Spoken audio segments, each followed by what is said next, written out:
Hi, Chris Guzmal here. We're going to talk about how we create the tree that we use for the test rotate out.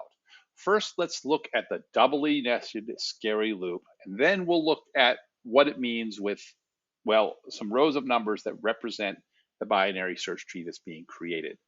What we're going to do is this loop here on line 171 starts at the value of test size, which is 64, and continues as long as start is greater than 0. And then this thing is dividing start by 2, shifting to the right by 1 is fancy schmancy bit-based code that usually works to divide the value of test size by 2. So we're going to divide something by 2, and that's going to be a start point. And then the start point is what we set our key to, but then we increment our key by 2 times that start point. So let's see what that means by looking at a slide, okay?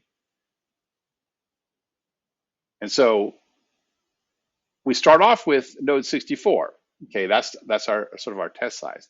But to create the children of node 64, what we're going to do is we're now going to divide that by 2, and then add, so that'll be the first, the left child will be the parent divided by 2, and the next child will be 64 more than that, all right?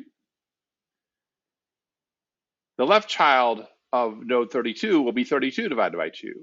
And each subsequent child, which can be put in by doing a sequence of insertions, will be 32 more than the start. So 16 plus 32 is 48, 48 plus 32 is 80, 80 plus 32 is 112, and each one of those will fall into the correct place under the respective parent nodes, which have already been inserted.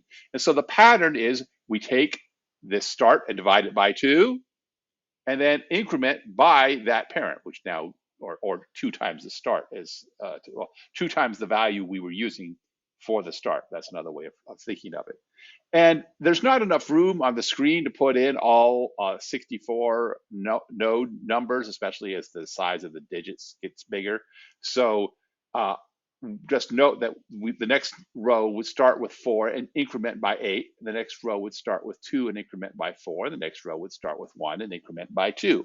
This is the pattern for how we could insert lots of nodes into a binary search tree where the binary search tree is balanced simply because of the sequence that we chose to do the insertions.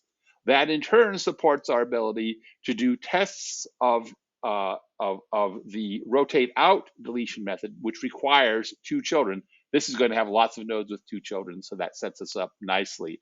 And the simplest way to do that, to then do this test sequence, would be to delete node 2, 4, 8, 16, 32, and 64 respectively, using rotate out, because each one of those will have 2 children, even if each one of the prior ones had been deleted, because there's so many children underneath them that it doesn't run out of children.